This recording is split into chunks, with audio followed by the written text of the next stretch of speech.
Thank you for being with us here on the Friday woohoo edition of the Oakland County Megacast. Yeah. So, do you ever just have those mornings where I have a routine in the morning, Tyler, and when I don't follow that routine, I get out of whack?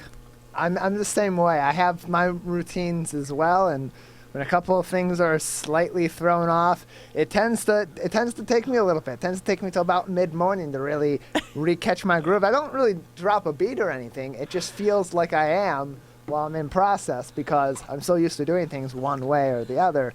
And then when they're reversed because of other circumstances, it definitely throws you off. Well, it just puts me like you're on autopilot, right? Yeah. Like I can do this, I can do that, I can do this, and so we've had after the Vibe event yesterday, there's changes in the studio, but also you're chatting, you're talking, and then I'm like, oh wait, I gotta plug in my headphones. Yeah, headphones, my earbud, really. Yeah. But I'm like, wait, where is it? What is it? It's at the bottom of my purse. Hey, but it's the Friday edition of the Oakland County Megacast, and I hope your Friday is getting off to a much, much smoother start than our Friday here. But I will say, hey, Tyler, so as you know, you guys had a great event here at Civic Center TV over the last couple days, so thank you for all of that. Excited to hear about how that went. I did try to tune in while I was on the road. It's been a crazy couple days, though, for me. But I had purchased tickets. I'm a big Halloween person, and so we had the guy from Canterbury Village on the show, and they were talking about their Halloween extravaganza. Right. I had another person tell me about how great it was. So as soon as we got off the air that day, I went on and I purchased tickets. I was able to get them for last night, so I made a point to drive all the way back to get back here in time for us to be able to go to the event. It was so awesome. Wow. If you're a Halloween person, you're not really though. I can be, but I'm not. I'm not as passionate a Halloween person as you are. No. You know what? That's going to change when one of two things happen. You have kids, and you buy a house in a neighborhood that loves Halloween. Of course, yeah. No, I don't want to be the one guy that's the grumpy guy that's leaving it out and keeps his home dark and tells the kids to get off his lawn. No, once I've told the kids start telling kids to get off my lawn, I'm over the hill. So I'm trying to avoid that as long as I possibly can. I always wonder about the people who live on Tilson Street. For the new people that move in, is there a mandate within the contract when they buy a house on Tilson Street out in Romeo? If you haven't been, you have to go. It's amazing. And they go crazy, but there is one or two houses, I'm trying to remember, that they put the little stakes, do not walk on our lawn, and they don't participate. Well, those are the people that probably were really happy early on in the pandemic when there was the toilet paper shortage because they thought, hey, if this goes to Halloween, no one's going to be TPing our houses this year. And now they're looking scared, probably, carving a couple of pumpkins that just have a giant X in the middle of them. I don't know. Oh, no. These houses do nothing. But then you have this extravaganza around you, which is, it's an amazing thing. Have you ever been to Tilson Street? I've not. What? No. I've heard of it. Haven't been there. The great thing about social media now, though, is they have a Facebook page and social media, but it's probably attracted so many more people than they ever attended. And for those not familiar, Tilson Street is out in Romeo, and it's nothing more than a group of neighbors that started decorating their houses for Halloween, and then it grew, and their displays grew. I mean, these go above and beyond. It's amazing. And I remember, because we're a big Halloween people, and I asked them, I'm like, because we run out of room. Like, we change our display every year. The people in Tilson Street do tend to keep it the same, and then maybe they add every year. But I'm like, where do you store all of this stuff? And a lot of them have gotten storage units where they pay every year to keep all their Halloween decorations Interesting. in storage. But because it's grown in such popularity as a free event, it really is just probably, one small street with sidewalks of these neighbors doing amazing decorations, and it continues to grow. But they've also taken up a lot of charity events, and they ask people to donate to those. So That's very nice. Tyler's like, yeah, I'm not. No, look, it's nice of them to do that. It's an interesting thing that they're doing every year in their community, and now that they're helping other people out in the process, it makes it a much nicer experience. So sometimes, Tyler, I hit the wrong thing, and you see my hair is funky today. Sometimes girls just have bad hair days. With that, though, Canterbury Village was amazing. So we went on after the show. We had him on the show. He talked about this holiday event, and I think tickets were maybe $10 a person. I don't remember, but it was really cool. And so I will say, if you can still get tickets tonight or tomorrow night, go out and visit it if you're a Halloween person. It's a good trick-or-treat place, though. All the parents had their kids dressed up in their little costumes and everything. But on top of that, we're supporting our local businesses, and that's what I love. And so it was great to have him on last week. I always kind of take that as a sign from the universe. I had someone mention it to me before, saying how great it was, and then boom, we had him on the show. I was like, that's a sign. Go on, buy the ticket. And it was a lot of fun. So if you can still get a ticket this weekend, do so. But if not, I did pick up a couple flyers while we were out there. They are going to be doing some things for the upcoming holiday season as well, meaning Christmas time. So it'll be great to see what they come up with. With that, hey, this is the Friday edition of the Oakland County Megacast. Thank you so much for being with us. I'm Ronnie Dahl here in the studio. Tyler Keefe, like you don't know that already if you are tuning in. You can catch us every day. Civic Center TV, Birmingham Area Municipal Access, as well as Channel 15 on Comcast, Channel 99 on AT&T. And if you do still get cable, we want to say thank you, because a portion of your monthly bill does go to support public access TV, which is so important, I think, now more than ever. You can also catch us if you're out driving around, 89.3 Lakes FM, 88.1 FM The Biff. And also, if you are on Facebook, you can catch us live every day, or actually today. West Bloomfield Parks is going to be our Facebook partner of the day, and we want to say thank you to them. Quickly, let's go ahead and get to the big talking headlines today. I will say this is huge right now. The Michigan, the order that came down yesterday from the Michigan Department of Health and Human Services. Changes are coming because we've had such a surge in a lot of our cases. Michigan restaurants are going to have to begin tracking the names and numbers of customers in COVID-19 outbreaks starting Monday. That's under that new policy announced as the state experiences surges in cases of the virus. The Michigan Department of Health and Human Services unveiled orders that limit non-residential indoor gatherings without fixed seating to 50 people. The wording on some of these things cracked me up. The limit was 500. It's going to restrict individual table sizes at restaurants to 6 people. Bars, restaurants are also going to be required to take names and contact information from customers to support contact tracing. Health Department's order on Thursday came on a day when Michigan set a daily case record at 3,675 new cases, along with 40 more new deaths. That's the most new confirmed cases in a single day during a 7-month pandemic for the state of Michigan. Tyler, one thing when you look at the reality, you get these mandates, and really either from the state or even if you work in an office setting and you get these mandates from the higher ups. And then in reality, how is this really going to work? And one of the things I will say, it's not just bars and restaurants. A lot of these businesses have already been doing it and been required to do it, such as gyms, bingo halls, arcades. But how how is a movie theater going to track this? And one of the things I found interesting, there was a phrase in there about customers ordering food. What about the customers that don't order food? They get a pass? Yeah. And I think really the bigger issue is going to be who is going to validate that information?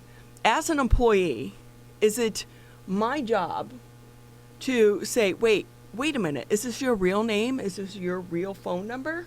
Right. Come on. I think you're going to get a lot of Jane Does at 555-555-555.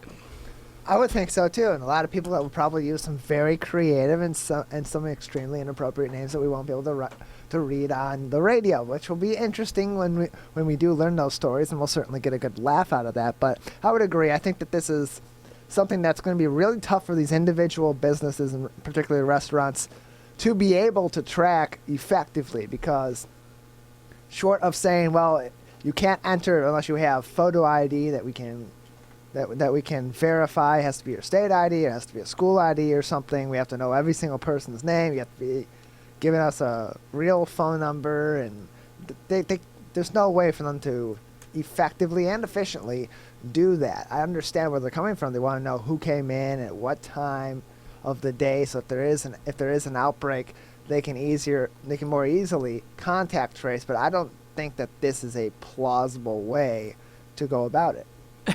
Well, and on the second, at the end of the day, too, you're not giving so many of these businesses time to adapt to the changes in which you're implementing. And I think that's part of the frustration as well. But it's not only the bars and the restaurants that now you're saying, hey, we need your contact information, but there's no specification about, does that require them to have an official photo ID? Do they just sign a paper? What do they do?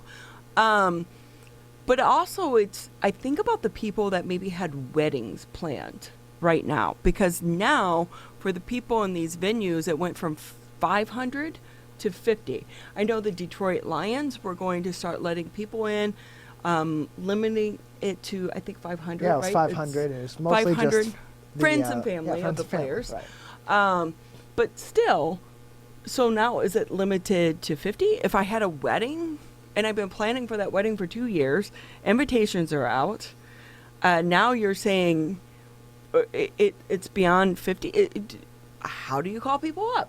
Who pays for all of that? I mean, these are crazy times in which we're living. And especially for it to be something that goes into effect immediately, that was mandated and announced kind of at the end of a day's news cycle. It wasn't something that was announced by the state at a grand level. It kind of just broke and was out there, and it is what it is. There's not time for these businesses to prepare an effective strategy to do that correctly and to do that efficiently and make sure that that information is accurate. I think that it's in the correct spirit, but I don't know that in practice it's going to be effective or even plausible for these businesses to enact. Well, what's hard is I'm just imagining if I have planned my wedding for years and it's next weekend because this goes into effect Monday. What happens to all these people that had flights to come into my wedding? Hey, by the way, you can't come. What do you do? All the food that I ordered, you don't serve it. I mean, we get that this is a pandemic and everyone wants to keep one another safe. But when you implement these changes at a drop of a hat, there's such a ripple effect that also happens as well. So, but you'll find those stories. Just go to civiccentertv.com, click on coronavirus, and check under headlines because there's a lot more to this as well. And you can click the link to get more information from the Michigan Department of Health and Human Services about the protocols and all the different entities involved in this. Also, this is going to be interesting to see how this plays out. The Resurrection School, that's a Catholic school in Lansing, is suing the Michigan Department of Health and Human Services Director Robert Gordon, along with others, for his mandate requiring mask wearing in schools all day because of the COVID-19 pandemic, arguing it prevents students from getting a Catholic education. The plaintiffs are urging a U.S. District Court to strike down the unreasonable order for schools, arguing it's damaging developmentally as well as religiously. There have been about 29 COVID-19 outbreaks in preschools and elementary schools since August. That's according to the state data. None of the outbreaks have more than 10 or more cases. Now, you remember way back in the beginning when they first implemented some of these mandates, the younger kids were not involved. They were allowed to go to school without the mask, and then later they added that. So it's really going to be interesting to see if this holds any weight when it comes to the eyes of the court system. Yeah, that'll be interesting, because if it affects the Catholic schools and they're often private, then it may affect public schools as well. And certain school districts may say, well, if that's the case, their Catholic schools don't have to have their students wear masks. Maybe we don't have to require our students to wear masks, and we can simply just recommend it, and that will make the parents happier and the families happier that they don't have to deal with the mask mandate in order to send their kids to school. It'll keep people in our school districts as we're fighting for enrollment. So this is a relatively small case on the surface, but it could have a massive impact. Yeah, it's always about the ripple effect and the precedent that it does set within the court system. Here's a little bit of good news, though, if you're out and about. Kroger pharmacies across the U.S. are preparing to offer rapid COVID antibody testing to customers by the end of November. The test, conducted using a finger prick blood sample, which they say is much more accurate, it's going to cost about $25, typically yield results within 15 minutes.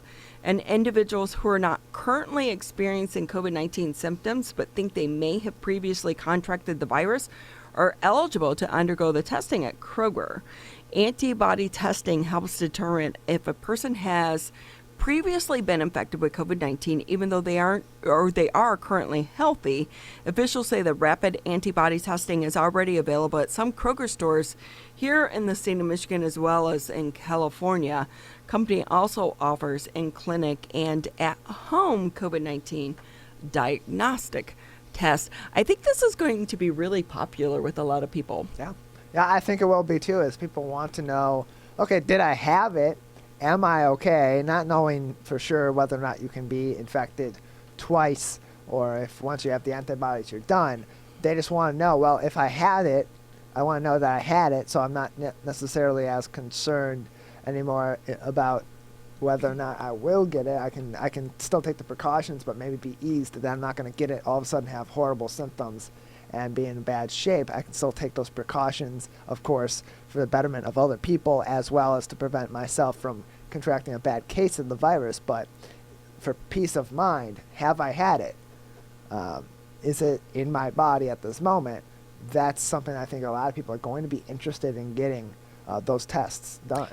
And I think the other good thing about this is it also goes to maybe help for people who want to donate. Maybe you didn't have that official, you thought you had it. And I will say, I've spoken to so many people who said, I think I had it. I think I had it. I think I had it. Me included. I'm like, I think I had it. I don't know.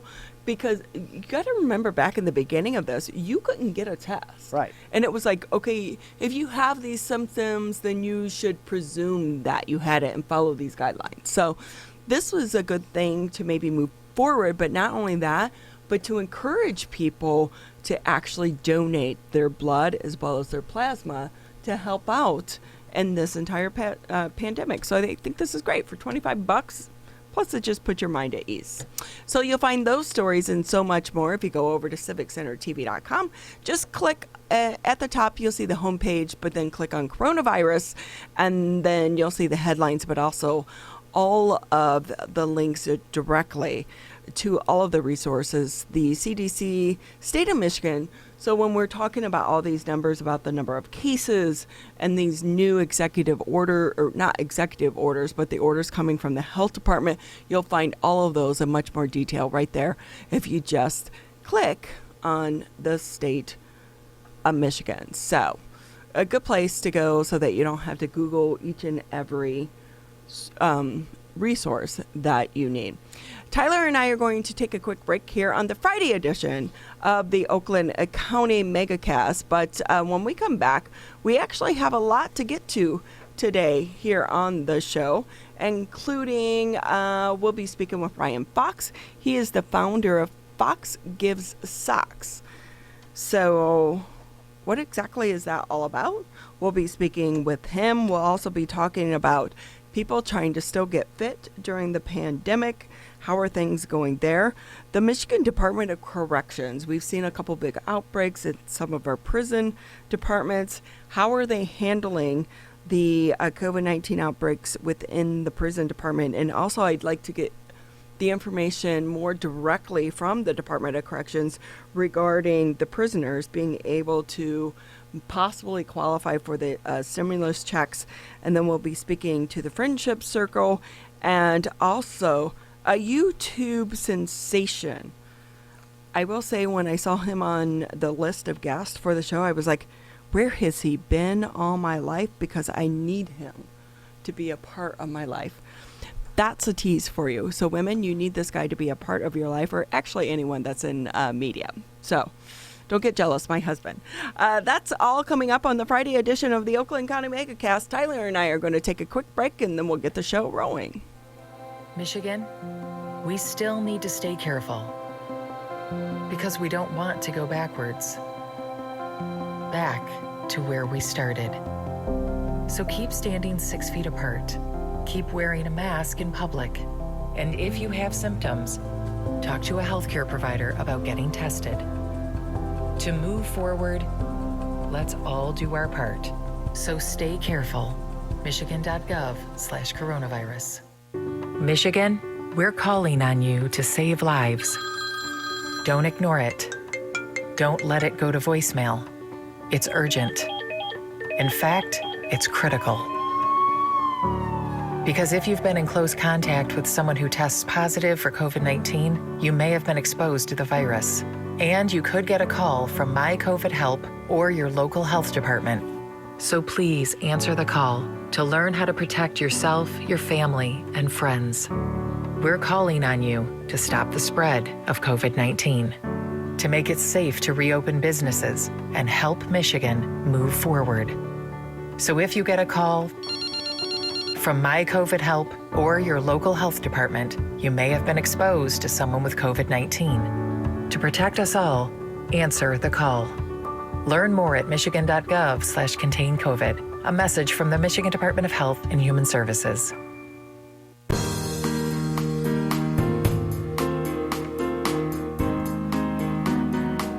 Always great to have you with us here on the Oakland County Megacast. I'm Ronnie Dahl, along with Tyler Keefe, here in the studios of Civic Center TV.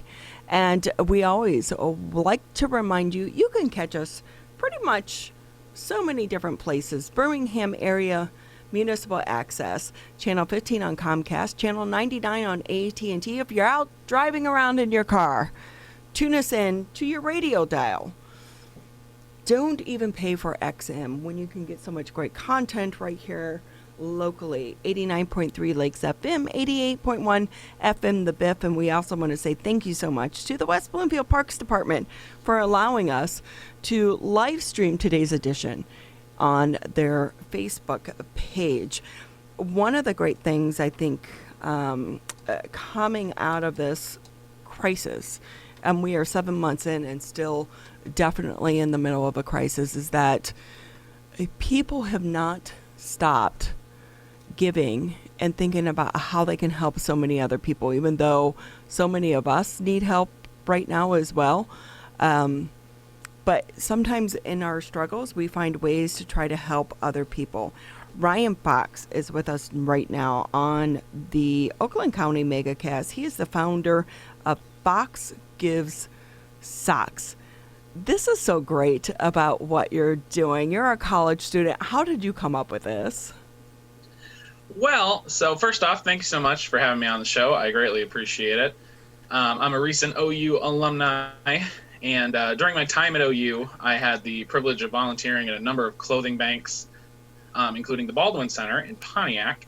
And during my time volunteering at the Baldwin Center, during my freshman year, I met a lot of wonderful volunteers, and I became aware of a problem.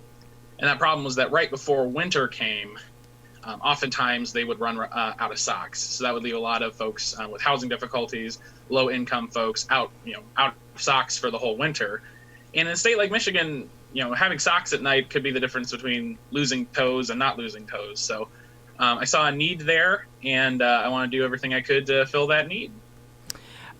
For those that, if anyone has actually volunteered with the homeless, or you go out on the streets and you see people, the first time you see anyone's feet look the way they do because they didn't have the proper protection, and it's horrifying. It breaks your heart, and there are just so few things that, little simple things as a pair of great new warm socks can make a huge difference. So thank you for what you're doing.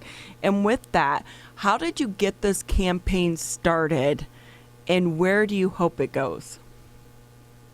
So we first got started over the summer is when I originally kind of came up for the idea. And, with the goal of trying to gather as many socks as humanly possible to then distribute, I had to come up with how would I gather those socks. So I came up with a few different collection methods, including setting out drop boxes that people can donate socks, and creating an Amazon wish list so that people, we do live in a COVID world, as you guys were talking about before the commercial break. I wanted to make sure that people had a safe, clean way to donate. So the Amazon wish list is a way to do that. It's all contactless delivery and gets sent right to one of our volunteers' houses. So getting started, really just using the internet, using social media to get the word out, and really just letting as many people know, come and donate. It's a way that you can help. It's a great way to make an impact. And in the future, I hope to make it as big as possible. Our motto is "Until no foot is cold," and that means we really want to make sure that eventually no foot will be cold at night. So I want to keep going, making it bigger, and expanding it till eventually we're able to help clothing banks throughout Southeast Michigan, and who knows, even beyond that, all across the country. And do you want to talk about some of the organizations that you are supporting with this donation effort? Yes. So for this first sock drive, which is going from October 19th all the way until November 16th, the two organizations we'll be donating socks to are the Baldwin Center in Pontiac, a great organization that I have a lot of experience with, but also Crossroads for Youth in Oxford, which helps young people aged 7 to 17 that come from difficult backgrounds. And a lot of times these kids arrive for their education and they don't have socks. So we want to help get those kids set up for success any way that we can. Do you want to talk a little bit about your experience that you had with Baldwin Center, just about what they do, but also how it impacted you as an individual? Yeah, absolutely. So I was a wee freshman, only 18 years old, when I volunteered with them for a class. And during my time there, I made a connection with a lot of the different volunteers that were there as well. And there was one, her name was Terry, who I became close with, and she taught me how to do a lot of how to fold clothes, organize them, get them sorted, and then help people pick out stuff. And right before I left, she grabbed me by the arm, and she said, "Don't forget about us down here." And so that really stuck with me as kind of a call to action, where she wanted to push me to do something. And this is my way of trying to do something. So while I was at OU, I worked with many of the different clubs there, and was able to organize kind of small scale sock drives where the students and some of the staff donated. And now I just want to take that and make that bigger. So Ryan Fox with us, founder of Fox Gives Socks, joining us on the Oakland County Megacast. And Ryan, I would imagine during a pandemic, as we're in at the moment, it can be tough to get more people involved in donating socks. Of course, you got the Amazon wish list that helps that be done in a touchless variety. But for those that don't use Amazon or prefer not to purchase items over the internet, they may still want to go and physically deliver socks. And you have an event coming up next weekend that will allow people to continue to do those in-person donations, but in a safe manner. Would you like to give us some more information for those that may be listening and want to help your organization here soon? So if you can't tell, I'm a huge fan of rhyming as well as alliteration. So the event we have coming up on Saturday, November 7th is called Socks and Sweets. And the idea is, it's a week after Halloween, so we figured people might want some of that, cheaper candy, as all the stores are starting to sell it for cheaper after Halloween. So what you do is King of Kings Evangelical Lutheran Church has been so kind to let us use their parking lot. And so donators can drive into the parking lot. We'll have a bin there, volunteer masks and everything. We take the virus very seriously. You just drop your socks, and they have to be unopened packages of socks. That's very important. Cannot accept used socks right now because the clothing bank's full. So we hold out the bucket. You guys just drop your packages of socks into the bin. We take it back, and then we'll have prepackaged little bags of candy that were organized safely, and we'll give you the candy, and you are good to go. Thank you for the clarification, because I will say I was immediately saying, oh my God, I have this huge thing of socks when, because we have like this, I don't know, this sock thing, and you clean out your closet and there's like a million pairs that you have, but you need them to be new, unused. And since you started this, what has been the response? I've been incredibly happy with the response. So far, we're finishing up our second week of the sock drive, and we're already at over 450 pairs of socks, many of which have been donated online, but also through our drop bins. Another way that people can support us is just by contacting our Facebook page or our Instagram and just setting up a drop-off with one of our volunteers. Good chance it might end up being me, and I would meet you at a public location, and we do the sock drop-off that way. And so all of those have been employed, and we've had a really great response. Like I said, 450 pairs, that's no small feat in such a short period of time. So, pardon the feet pun, yeah, I think that's great. That's awesome. But it's great what you're doing, and I think one pair, 100 pair, it's making a difference in so many different lives. So thank you for what you're doing. And I will say, put aside the individuals that are receiving these and what it means to them. How has this impacted you personally, and who you are as a person and where you want to go in life?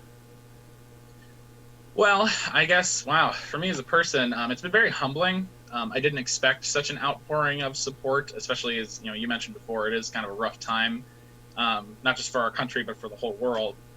And it's really, truly been amazing. I have people who I haven't talked to in years who are donating socks and sending me little messages, and that's been incredibly heartwarming to see.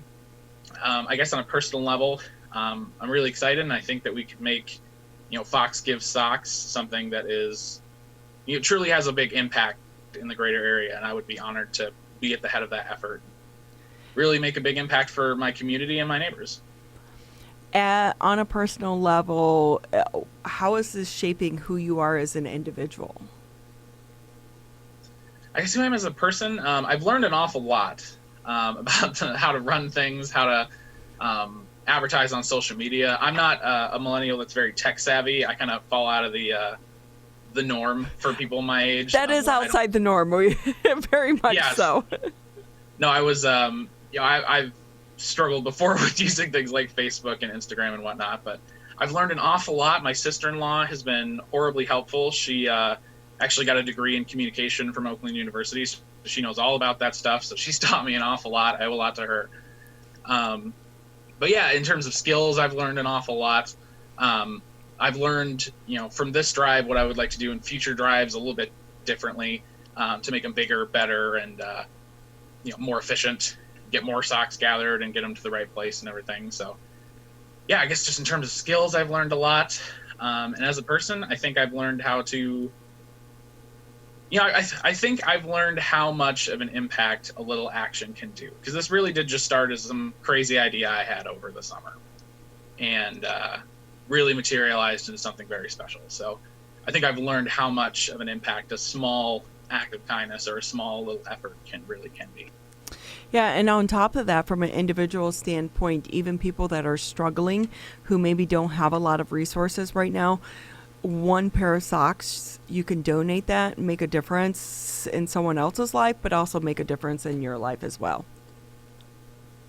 Right, exactly. One thing too I encourage, obviously, we'd like to get as many socks as possible, so bulk groups of socks are great, but sometimes just donating a simple pair of like goofy pineapple socks can make a difference for somebody, because a lot of times people don't if you're struggling, you're a low-income individual. My family struggled being low-income growing up, and sometimes you never get to own like a pair of goofy socks. So donating a pair of goofy socks can really boost somebody's spirits. Might be the first pair of nice goofy socks they've ever owned. So even just one pair of socks can make a huge difference. Ryan, so far as you've been going through this process and collecting these socks and donating these socks, what has the reception been from those organizations that you are donating these socks to, or even directly from people that are receiving these, in terms of how thankful they are to your organization, to the people that are supporting them through your organization? Well, I think one of the funnier, nicer moments throughout this whole process was when I first made a phone call to Crossroads for Youth about the program. I am good friends with somebody who is an employee over there, and they were the one who first hit me off saying, well, hey, they could probably use some socks. So I called them up and asked, essentially, like, could I donate socks? And the woman I spoke with, her name was Wendy, was hilarious. She was like, oh, certainly. Oh, yeah, certainly we could take some socks. Like, she was so surprised and excited by the call that it really, it got me excited, because I was like, oh, yes, okay, wonderful, we'll get you socks. That's great. So I know, and Baldwin Center as well, I've spoken to them back when this first started as well, and they approved me being able to donate socks as well, as long as they're unopened packages. And they were also equally excited. And so the organizations, especially given a time with economic hardship that's come from COVID, unfortunately, people aren't able to be as generous as they were before, because a lot of people, their expendable income has suddenly vanished. So being able to do an effort like this is really helpful and helps bolster them up at a time of need. So they've been incredibly thankful and incredibly receptive. So.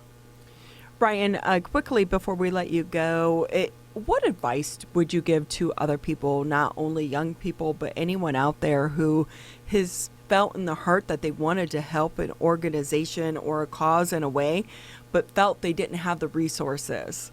And to see you do this and just jump into that, what advice would you give them to actually take it from their heart to actually making it happen? Well, all you need is the courage to take the first step. And I know that sounds horribly cliche, but for me, I had been wanting to have some sort of impact, some sort of ability to affect all the craziness in the world going on around me. And really, the wonderful people in my life that helped push me into taking that first step. Really, the first step was all it took, because you'd be shocked at how receptive people are to help. We have many organizations which have agreed to have drop boxes in their stores and in their locations, and you would really be surprised the number of people that want to help you help other people. So all you really need is that first step, making that first connection, and you would be shocked how far it'll go. Brian Fox with us here on the Oakland County Megacast. He is the founder of Fox Gives Socks. Thank you so much for your heart and your enthusiasm to be able to make this happen and to change so many different lives. It may seem like a little thing, but for those on the receiving end, it is actually a big thing. So we wish you continued success in the middle of a pandemic, nonetheless. But you're doing amazing things here for our community, and thank you so much. Thank you so much. I was very honored to be here, and I appreciate it greatly. So quickly, though, if people do want to give, how can they do so? Yes, absolutely. So first thing I would do is recommend following our Facebook page and our Instagram, because both give updates about the drive and where to donate. We have 4 Dropbox locations that you can visit. Oakland University has one in their Office of Student Involvement. The restaurant Vibe Nutrition on Updike Road has a Dropbox. It's a nutrition club. It's fantastic. New York Burgers and Grill in Troy at Crooks and South Boulevard is another place you can stop by. Also fantastic. And then finally, the Oxford Chamber of Commerce. If you're up in North Oakland County, you can swing by there. It's in the same building as the Oxford Police Department. So stop by any of those 4 locations, or just message us. We're more than happy to meet people and gather socks, in public places. Like, we'll come meet you at the local Kroger. So yeah, just let us know, and don't be afraid to reach out. That's great. Quickly, though, I know you have an Amazon wish list. How does that work? Yes, so Amazon wish list. Thankfully, Amazon makes it horribly easy for nonprofits and other groups to get gifts. So essentially, all you have to do is follow the link that's on that Facebook page. We've shared it a few times, and it's also listed as like our website. You follow that link, and then you purchase one of the items we put up. We have tons of different options, bulk groups of socks, which are a little more on the expensive side, but also cheaper ones, socks for all ages and age groups. All you have to do is order one of those items, select that you want to ship it to Fox, and it'll ship it right to one of our volunteers' homes. That's great. Thank you so much for everything that you're doing. And thank you to your volunteers for also getting involved. Again, it's something that may seem little to so many people, but it's actually making a big impact in other people's lives. So thank you for having the heart to not only recognize the need, but also to see it through and to turn it into action.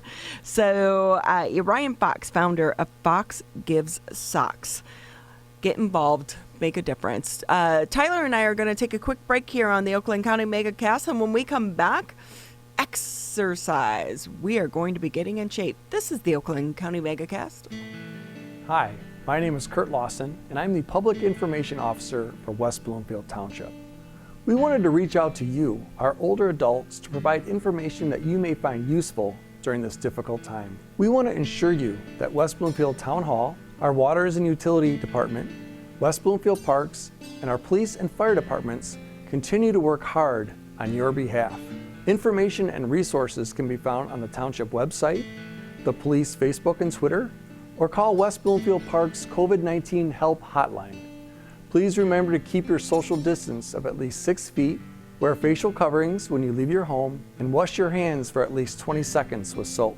These precautions will help keep you safe during these difficult times.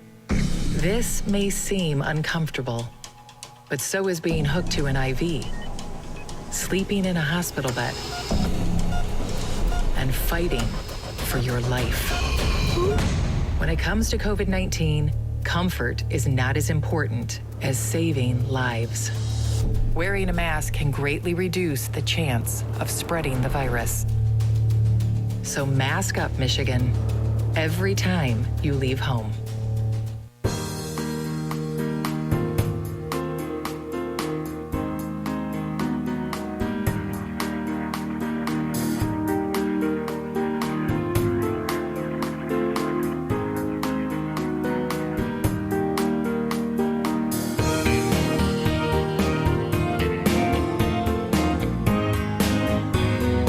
Taking a quick break because I was eating my protein bar. So I'm chewing a little bit here. Thank you for tuning back into the Oakland County Megacast. I'm Ronnie Dahl here in the studios of Civic Center TV 89.3, along with the one, the only, Mr. Tyler Keefe, who does so much to help get this show on the air each and every day. We do appreciate it. But not only that, I will say, I invite you to go to civiccentertv.com. There are so many issues going on in our communities right now as we continue to navigate COVID-19, but not only big issues, even little issues. And I live in Kegel Harbor, and I'm on so many of the different groups about Kegel, and there's been a big issue about trees being cut down in a certain area. And social media can quickly spread misinformation, but it can also help correct that with the correct and right information. And someone was posting on there, hey, no, this came up on a recent city council meeting, and the great thing is like you could go to civiccentertv.com and listen to that recent meeting that was addressing that issue and what it's all about. So and the person here in the studio to make sure that happens each and every night. How many nights do you actually have some of these meetings? Because you're covering four different meetings or four different communities. Yeah, it depends week to week. We do the live meetings for 3 of the 4 communities. Orchard Lake does not televise their meetings, and then so it's the 3 communities in the West Bloomfield School District. So it ranges. Some weeks on the lower end, maybe 1 or 2 meetings, and then on the higher end, it could be Monday through Thursday. which basically means Tyler is in here all the time. Pretty much, yeah. I might as well live here. And I know it's hard when you're in the middle of the day and your days are long, but that's an important resource that you're providing and helping to provide to all of our communities. So, Tyler, on the behalf of the Kego residents, thank you. I'd like to say thank you. Oh, you're welcome. And also, thank you to our next guest for joining us as well. For one of the things that we've learned during this pandemic is our health is so important. And a lot of people, because of the pandemic and the crisis, are starting to shift about how they live and how they approach exercise and the importance of being healthy. And this all in the middle of a time when some of our gyms and our personal trainers have been hit hard. They were closed down. They have been able to reopen, but still, it's not business as usual. So let's bring in Desi Johnson and Victoria Johnson with Des to Fit. Thank you so much for being with us. I think it's adorable that you guys are a couple and you're fit together, because my husband and I, the most we do together is walk the dog. Hey, that's still working out. Especially with our dog, because she's a 75-pound moose mutt. So. Oh yeah. But thank you for being with us. What's the one thing, starting off, we've had you on the show before, but starting off, what's the one thing you've been hearing from your customers about life and how they approach exercise and working out and their health during the middle of this pandemic? Well, you know what? We've been hearing, it varies. But we've definitely been hearing that it's just so much harder.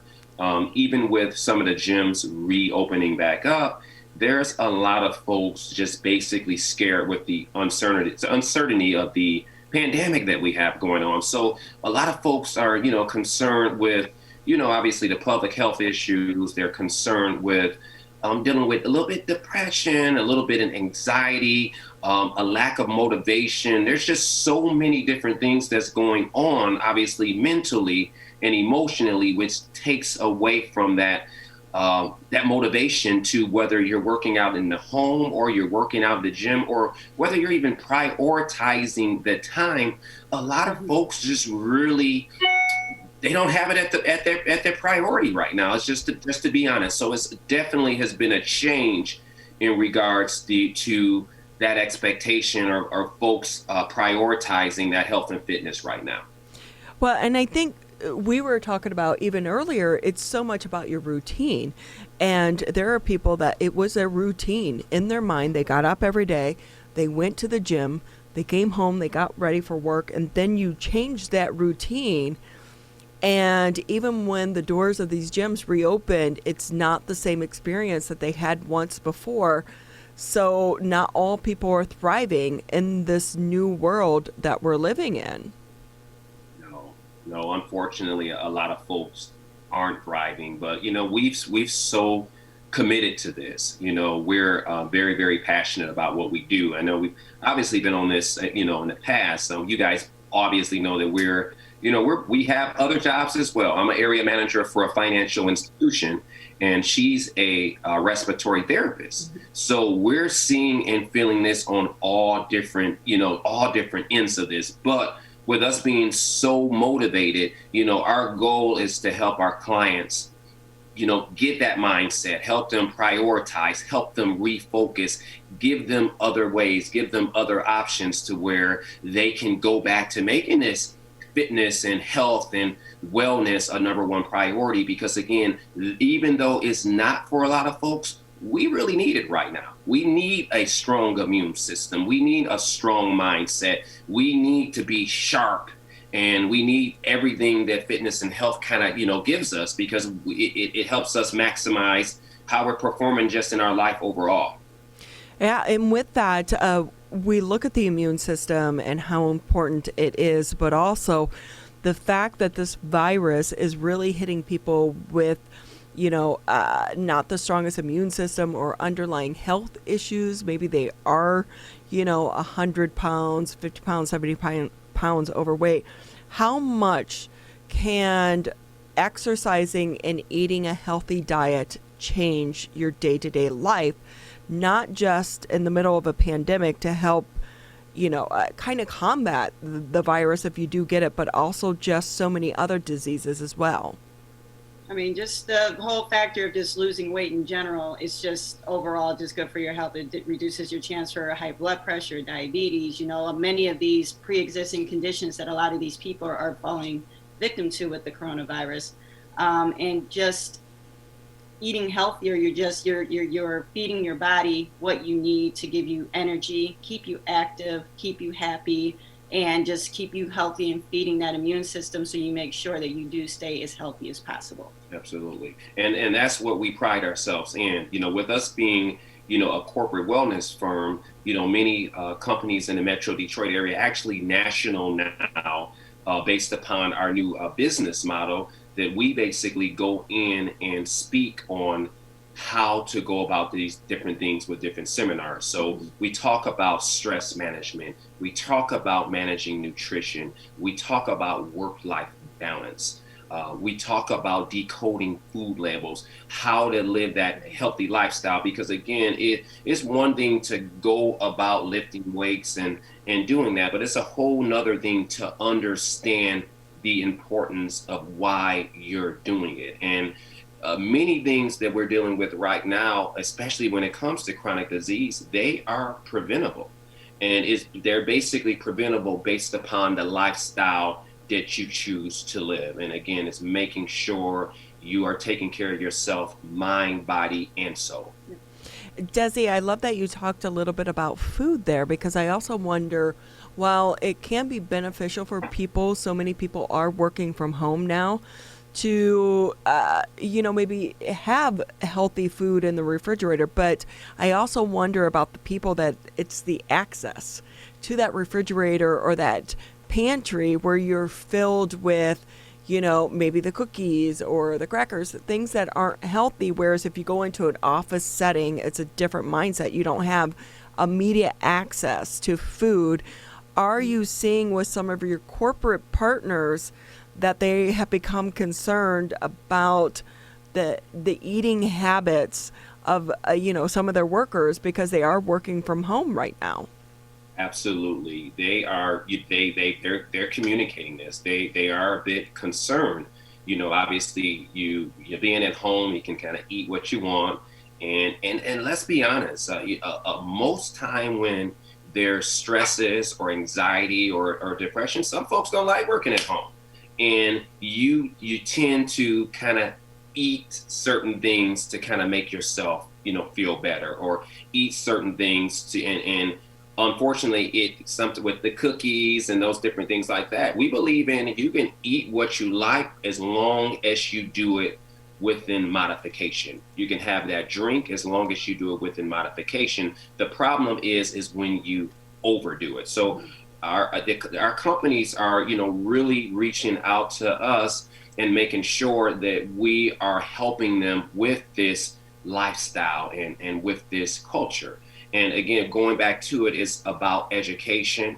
It's about prioritizing. It's about basically setting a calendar so that you can go about doing the things that you need to do. And they obviously help if you follow along with that calendar and that schedule. And then you do have the educational aspects behind it, plus people like us who's motivating you to do this through specialized challenges and different things like that we do for our corporations.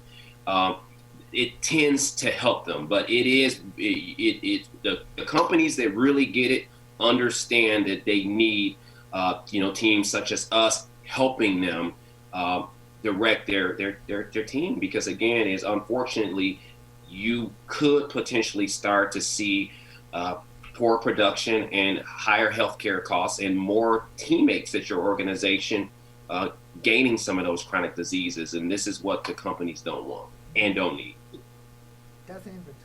Desi and Victoria Johnson joining us on the Oakland County Megacast from Des to Fit on today's program. We're also broadcasting live on the Facebook page of West Bloomfield Parks, facebook.com/WB Parks. And Desi, Victoria, during a lot of the time during this pandemic, at least the last several months, it's been so warm and really nice weather outside, so people are flocking outside to go for a walk or go for a run or play some sports safely with their families or with their friends. And now we're heading back into the colder months of the year, much like we were in the earlier parts of the pandemic, where people's motivation definitely tends to have a little bit of a lull in the winter and as we head into the early parts of spring. What do you suggest for people as they continue their fitness regimen now and they try to stay motivated, or even as if they're starting to move toward beginning a fitness regimen as we head into the colder months, to stay motivated and to actually each and every day do something in order to further their fitness? First off, for instance, we have a home workout plan, and we have it in different ways. You can see us virtually, just like as we're talking right now, where you can do live fitness classes with us. We have a setup if you get a package with us where you can watch these classes anytime you want because they're recorded or at your leisure. And then we also have a fitness app where if you're more of a person that just wants to have a fitness plan sent to you with the exercises and you work out again in your home in your own time with your own free weights or resistance bands, however we design that for you, you can do that too. So it's just important for people to understand that just because it's cold outside, sure, we may not be able to go outside. And if you are not comfortable going back to the gym, there's so many options for you to do as far as a home workout regimen. And some, and people like us, we love what we do, and we love designing different programs and different options for our clients to be able to continue a healthy routine throughout the winter months without skipping a beat and risking their health by, falling off the wagon. Absolutely. So I highly recommend just making it fun, making it enjoyable. So, you can do it with your kids, you can do it with your family members, you can make it a special event. Just really, really making it, again, part of your lifestyle. In any event, if there's something that you feel that you're struggling with, whether it's nutrition or whether it's coming up with that specialized program or even taking that next step, whether you're dealing with an injury or a chronic disease, get a health coach.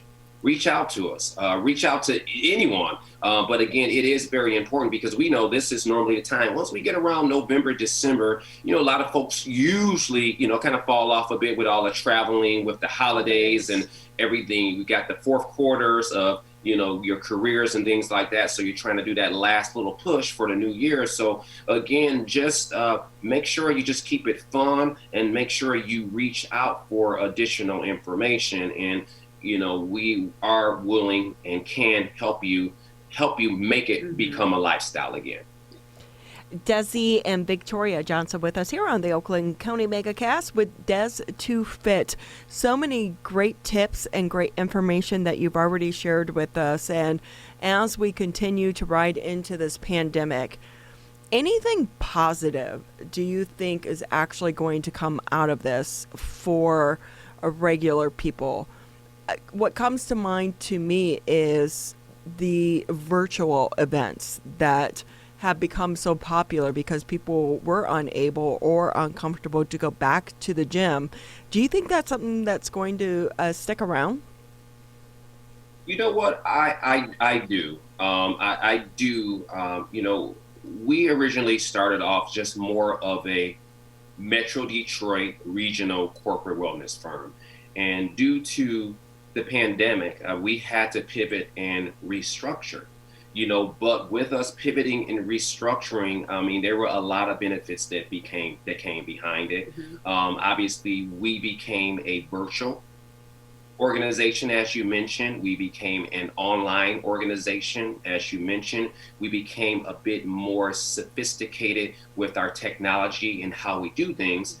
And not only that, we're now in a position where we've been able to tap into consumers all over the nation. We even have a couple now from different countries and corporations and community groups and things like that. So I think, unfortunately, there have, been some businesses that have been, impacted. Of course, we were impacted as well, but in a grand scheme of things, it gave us a way to go about doing things differently. And I think with, we're living in an age of a pandemic. We're living in an age of the COVID and the coronavirus. And right now it's not going away. Unfortunately, if you're paying attention to the, the news and things like that, those numbers are rising for our country again. So virtual, online, these different measures that we're taking in place in regards to tapping into our consumer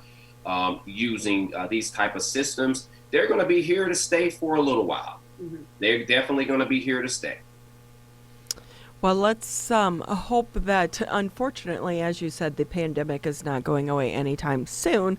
We'd all thought that this would be over by now, but the end is not in sight. But you offer so much good advice and so many great tips for people. And at the end of the day, we need to find ways to stay motivated and to stay healthy, because it is going to help us get us all through the COVID-19 crisis. Desi Johnson, along with Victoria Johnson, Des to Fit, thank you so much for taking time out of your busy schedules, working full time, also doing this on the side because it's so passionate to you and so important to you to pass your knowledge along. So we appreciate your time and we wish you the best of luck going forward as well. Thank you guys so much. We always enjoy coming on. Well, we appreciate it as well. Tyler and I are going to take a quick break here on the Oakland County Megacast, and when we come back, still a lot to get to in the second hour of the Oakland County Megacast. Up next in the program, we'll be speaking with the Michigan Department of Corrections. This is the Oakland County Megacast. We don't always see eye to eye. Like who scored the best recruits? Who's gonna be who? And whether we wear green or blue. But one thing we can all agree on to help stop the spread of COVID-19. Wear a mask. Wear a mask. Wear a mask. wear a mask. Wear a mask. The ball's in your court, Michigan. Michigan, the coronavirus pandemic has put us all to the test. And now it's time to put COVID-19 to the test. As we move forward, testing will be critical. We encourage anyone who has reason to get tested to do so, those with symptoms and those without. If you are leaving home and going back to work, get tested. If you think you may have COVID-19 or you've been exposed recently through family, friends, or coworkers, get tested. Our test locator tool can help you find the right testing site that fits your needs. Even if you're looking for easy access with no cost, no prescription, and no appointment necessary, we've got you covered. Help Michigan move forward, not backward. To find a testing site or learn more, visit michigan.gov/coronavirus test. A message from the Michigan Department of Health and Human Services.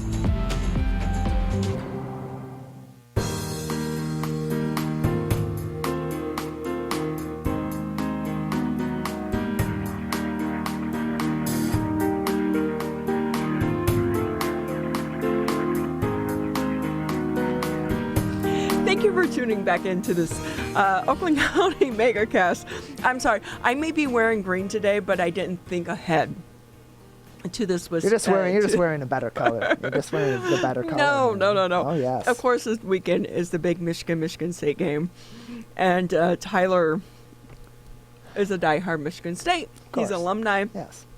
My niece goes to Michigan right now. She's a senior. I feel so like sorry. I should support her, although I am a Buckeye fan. But I didn't See, I think don't about it hold when I that put my against. jacket on. I was like, oh my gosh. So we were just talking about the game going into the weekend because, of course, so many fans excited that, number one, they get to play. But number two, well, maybe Michigan State fans aren't excited that this season continued right now. I want to stay optimistic because, you know what, if there's a chance that they pull this one out, then of course I'm going to be happy and I want them to win, and I'm confident in my team. But I'd be lying if I didn't say that over the last week since they broke my heart and lost to Rutgers in the most disgusting fashion possible.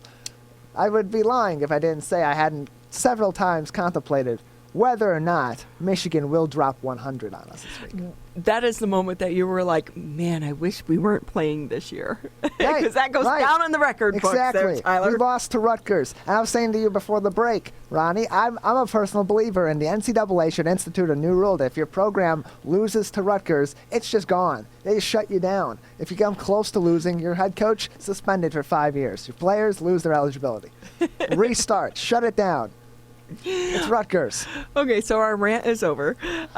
We do want to say you're listening to 89.3 WBLD Orchard Lake, 88.1 WBFH Bloomfield Hills. You can catch us on Civic Center TV, Birmingham Area Municipal Access, 89.3 Lakes FM, 88.1 FM The Biff, and also thank you. Shout out to the West Bloomfield Parks for allowing us to Facebook stream today's edition of the Oakland County Megacast, and switching the gears just a little bit and getting to a much more serious topic. COVID-19 has been felt so much, not only in our communities, but so much more. It's so hard to navigate this virus, our nursing homes, but also our jails and our prisons, because how do you separate people that need to be close to one another in confined spaces? And this has been a challenge. And we want to bring in right now to the show Chris Gautz. He is the spokesperson for the Michigan Department of Corrections. Thank you for being with us here on the Oakland County Megacast. Yeah, thank you for having me. So I guess we have to start off, since we're talking Michigan State. Who are you rooting for this weekend? I'm a Michigan fan, and my wife is an alumni, so I've always been a Go Blue kind of guy. I'm a CMU alum, though, but I root for U of M. There you go. Go Blue. And it's a great year to go blue right now, too, as well. So, Chris, though, if we can just kind of shift gears, I will say you and so many people over there working for the state of Michigan, the Department of Corrections, you guys have a tough job right now. It's a tough job outside of a pandemic just to navigate the world and the prisoners and processing them, keeping them confined, and navigating the day-to-day life inside the prison walls. But then you throw a pandemic in the middle of it with a virus that spreads due to close contact. You've had numerous outbreaks. What is being done to try to control this, and is it really realistically even possible? Yeah, you're right. This is an incredibly difficult job, and then you add a pandemic on top, it gets very difficult. The good thing is that we plan for everything so that we don't have to panic when a crisis arises. And our staff are incredibly dedicated and have done just an amazing job throughout this whole ordeal. When you're right, when we have had several outbreaks at certain facilities where it's taken out a lot of our staff that were either positive or became close contacts and had to go off work. And because of the line of work that we're in, we are a paramilitary organization, and our staff are very dedicated and very focused. And so when there is a problem, when there is a crisis, our staff run towards that rather than run away. And so we've had volunteers. We've been able to redeploy assets from other parts of the department to come in and fill those gaps and make sure that we maintain public safety. And we have done that throughout. But you're right, it's an incredibly difficult job, but thankfully, due to the dedication and the professionalism of our officers and our entire staff, we've been able to maintain throughout this. Well, and one of the things, obviously, the prisoners were already in a confined space. So obviously the virus is being brought in either by new inmates being processed or by staff coming in each and every day. Tell us about the protocol to not only bring new prisoners into the facility each and every day to make sure they're not bringing the virus in, but also when releasing prisoners back to the public. Could you be releasing people back out to the public that could already have the virus, and then they're going back into society? Sure. So a couple of things there. Right from almost from the very beginning, there was an executive order that stopped all incoming jail transfers into the department. Most other states around the country did the same thing for that very reason. We didn't want to start introducing it into our prisons. And so that shut down for several months early on during the pandemic. And then that order gave our director the ability for us to send our staff to all of the county jails around the state that wished to participate, that we would go and inspect them, learn their process, approve of it, make sure they had a testing regimen in place, and then they could start sending us prisoners. So that started to happen. We're starting to have more new prisoners come in. Again, they're tested before they come to us. We isolate them and also give them a rapid test before they're brought into the larger prison intake center. When they're paroled, we're doing weekly testing at almost all of our facilities. So anytime a prisoner is moved, transferred, has to go to court, has to go to the hospital, has to go to a doctor's appointment, they're being tested before they leave, making sure that they're negative. When they come back, again, they're being isolated until we can make sure that they didn't come in contact with anyone. So we're being very careful there. And then for our staff, from the very beginning of this pandemic, going back to March, our staff have had to undergo screenings when they come in, temperature checks, and if they feel, sick, they need to stay home. If they do end up testing positive, or they're a close contact of either a staff or a prisoner positive, they have to go home and self-quarantine. We have some new protocols in place that are allowing some staff to come back a little bit sooner. But there's also a Department of Health and Human Services public emergency health order that mandates that we have to test all of our staff once a week at any prison where there is at least one prisoner or one staff member who's positive. And so right now we're doing upwards of about 30,000 tests every week in our department. We've done more than 200,000 tests total since the beginning of this pandemic. About 3% of the state's entire testing that's being done across the entire state has been at the Department of Corrections. So we're testing a lot and doing everything we can to keep the virus out. And then when it gets in, doing everything we can to mitigate that, cohort individuals, and stop the spread.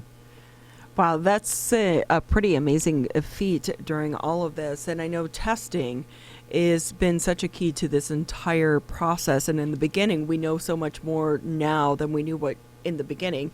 What's so hard is you have people who are asymptomatic, who aren't showing any of the symptoms. So with that and with that knowledge, when it comes to the testing, how has it been for you and the Department of Corrections to be able to get those results and get them back in a timely manner? Because there has been a delay at so many of the labs. Yeah, that can be a concern. Sometimes, we get results back within a day and a half to 2 or 3 days. Some cases, depending on which labs we're using or what kind of, backlog they're experiencing at any given week, it can be, 5 or days or more. It really just depends. But, we've been thankful we've been able to use the state labs, as well as we immediately started working with some of the private labs and establishing those relationships and getting contracts in place, so that we had multiple avenues to go to, so that we never had a situation where we would go to a lab and they just couldn't take any more than we were giving them. Because again, we're doing so many, almost 30,000 every week. And so we have several private labs that we work with, as well as the state lab, to make sure that we're getting those results timely. Because as you know, and as you mentioned, living in a congregate setting, you don't have that time to wait. Even though we are isolating those who we are testing, to make sure that they're not spreading it around, and we're cohorting based on their COVID status. So if they're positive, they're being cohorted with positives, negatives, or with negatives. And then close contacts or PUIs are being cohorted separately, but also grouped together based on who their close contact was, so that they all stay separate. And so because of that, we've had to be creative. We've had to put bunks up in visiting rooms, in the gymnasiums, in some cases for short periods of time, to kind of get us through this, to find enough space. Because we do try to run very lean, but thankfully, because we're not having visiting right now, those are areas that are available to us to temporarily house people, so we can keep them separate and keep everyone safe. And so with that, when you talk a little bit about all this testing and cohorting and quarantining, when it comes to staff, and that time before, like, they may have been exposed or tested, you're waiting for the results, and that result is also a snapshot in time. Is staffing an issue for the Department of Corrections? Because you have to take people out to quarantine, so you have to fill those gaps from somewhere. But then I also just wonder, long term, what is going to be recruiting for the Department of Corrections look like going forward and after this pandemic? Yeah, staffing has been a concern at some facilities. We've had 2 situations in the last month or so where staffing got really critical, in Marquette and also in Muskegon a month or so ago, where we had to bring in volunteers, as well as deploy members of our emergency response team, which is kind of like a volunteer, kind of a SWAT team of our department, who are highly trained volunteer staff who have gone above and beyond to take additional training to go in when we have a crisis or a situation that needs to be addressed. Those members can be redeployed from their facilities and go in and fill those spots of officers or other staff, that the positions that need to be filled. So thankfully, again, like I said, we have great staff who are willing to volunteer and go do that. So that's been a great way to maintain those staffing levels and make sure that we're doing everything we can to reduce the amount of overtime and stress on the staff when we do have large numbers of staff who are unable to work.